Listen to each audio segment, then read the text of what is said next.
In the bustling heart of the nation's capital, a legacy began. 50 years ago, a visionary group of neurosurgeons decided to make their voices heard. Welcome to 50 years of neurosurgery advocacy. For the past 5 decades, the Washington Committee has stood as a pillar of neurosurgical advocacy, representing the interests and needs of neurosurgeons nationwide. The Washington Committee's mission has consistently evolved to meet the needs of our rapidly changing healthcare landscape, ensuring neurosurgeons and our patients have a strong voice in critical national discussions. Since 1975, the American Association of Neurological Surgeons and the Congress of Neurological Surgeons have established a formidable presence in Washington, D.C. It all started with a mission to influence federal health care policy for the betterment of our profession and our patients. The Washington Committee empowers neurosurgeons and their patients by advocating for expanded access to quality neurosurgical care across the nation. Through a bipartisan approach, the committee champions neurosurgery as a vital component of healthcare excellence in America.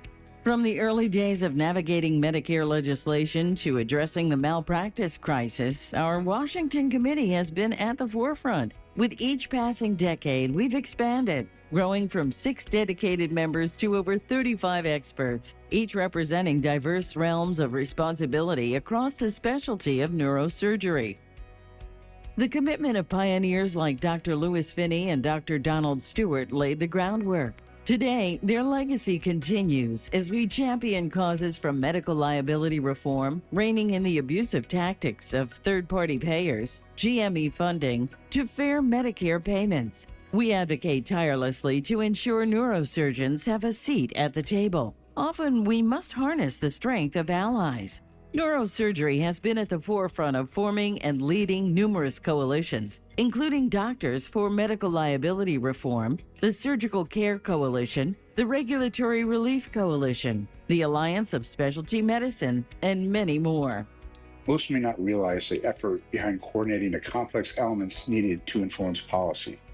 This includes understanding coding, assessing the implications of measure development, forming alliances within neurosurgery and with other societies, and communicating strategies to members, medical organizations, and government entities. Yet, the Washington Committee team has excelled for decades, showing the intelligence, meticulousness, and professionalism that makes our profession a leader. Our work is more crucial than ever. In a rapidly changing healthcare landscape, we provide a unified voice, advocating for prior authorization reform, banning unreasonable non-competes, research funding, and patient care improvements. During my tenure on the Washington Committee, I found that government bureaucracy operates much like a spider weaving its web. This process often involves a series of small, deliberate actions that may seem harmless, but can lead to significant consequences. To avoid being caught in this web, one must remain vigilant, anticipate the results of minor steps, and influence the web's construction whenever possible. Whether in private practice, academia, or residency training, every neurosurgeon feels the impact of decisions made in Washington. Our advocacy is a collective effort, transcending personal politics to focus on what truly matters, our profession and our patients. In 2009, as a fourth-year neurosurgery resident interested in health policy and advocacy, I had the chance to be the CNS Washington Committee Fellow, collaborating with neurosurgery leaders focused on advocacy. Now, as a CNS appointee, I've turned that initial interest into action, advocating to cut through red tape and focus on providing the best evidence-based care. I look forward to the next 50 years and our committee's accomplishments.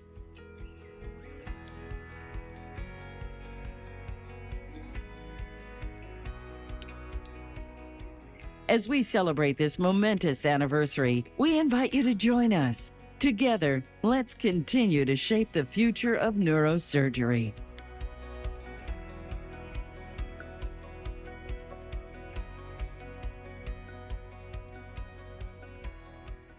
Please welcome the chair of the AANS CNS Washington Committee, Dr. Alexander Khalessi.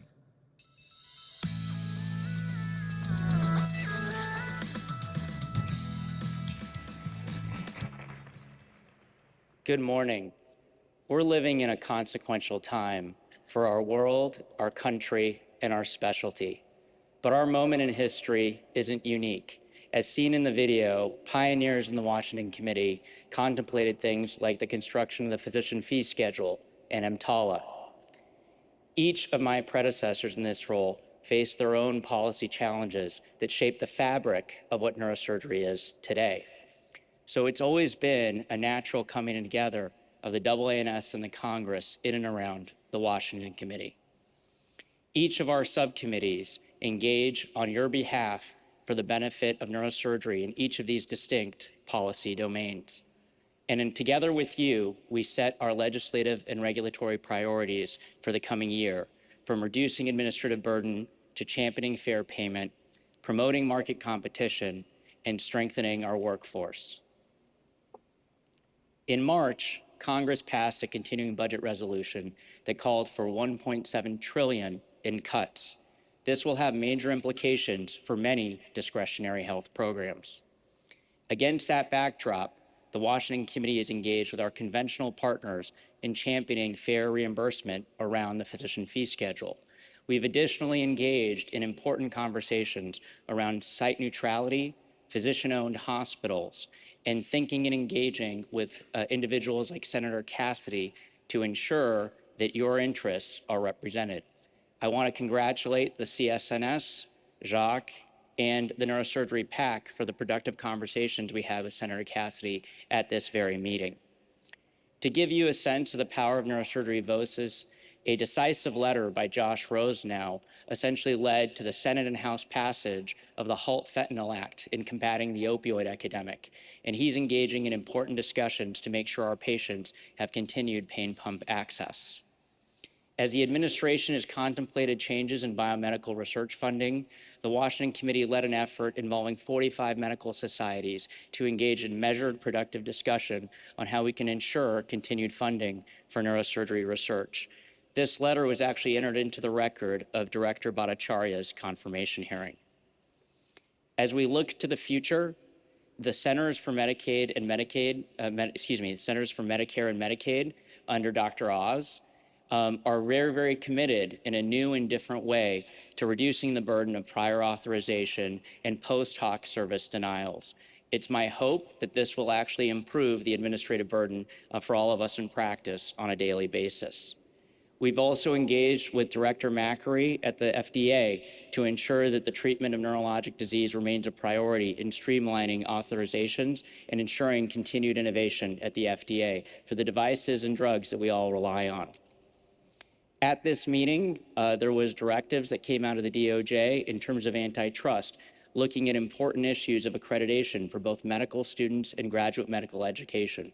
As we just begin to contemplate what the implications will be for neurosurgery training, I can assure you that the Washington Committee is going to be engaged in this effort, in addition to ensuring continued transparency among insurers and third-party payers. I want to acknowledge the important and decisive partnership of our subcommittee chairs who do the day-to-day work that ensures all of your interests are well represented in Washington. And lastly, I want to acknowledge the generational contributions of Katie Orico to the Washington Committee and welcome Charlotte Pineda, who's already doing decisive work on all of your behalf. I want to thank you for the privilege to serve as your Washington Committee chair, and I'm personally available to you if there's ever anything you all see that we can be doing better for you. So thank you very much. Please welcome Dr. John Robertson.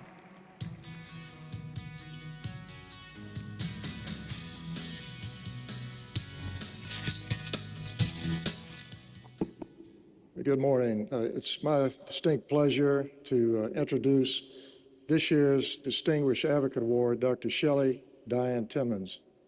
Shelley completed her neurosurgical residency training in 1997 and earned her PhD at the University of Tennessee Health Science Center in Memphis.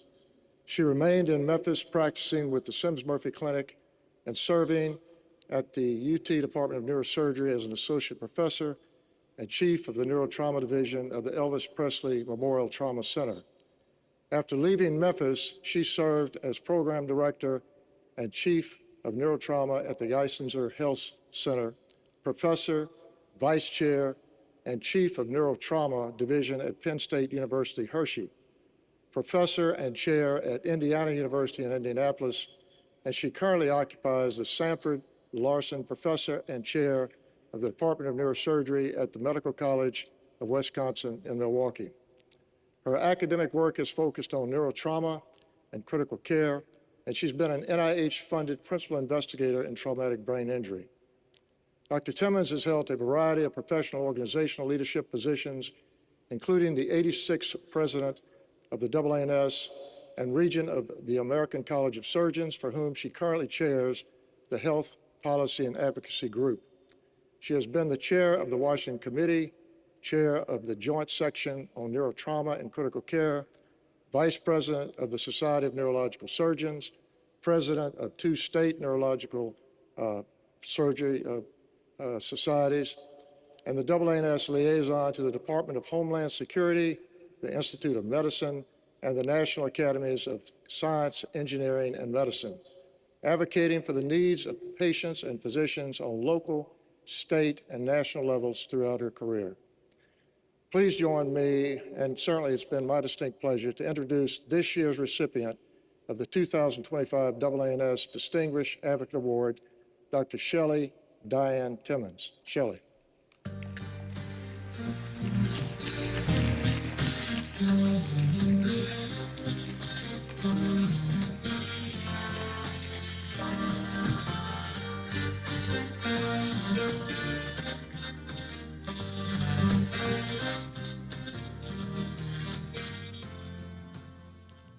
Thank you, Dr. Robertson, for that lovely introduction. And I'm deeply grateful to the AANS for this recognition, but more so for the opportunities I've had over the years to work with colleagues and mentors to advocate for the needs of our patients with legislators and policymakers. Advocacy work is meaningful work, and it gives those who might not otherwise have one a voice. And I'm deeply grateful for the chance to have provided this type of service to our organization, to our physicians, and to our patients. Thank you very much.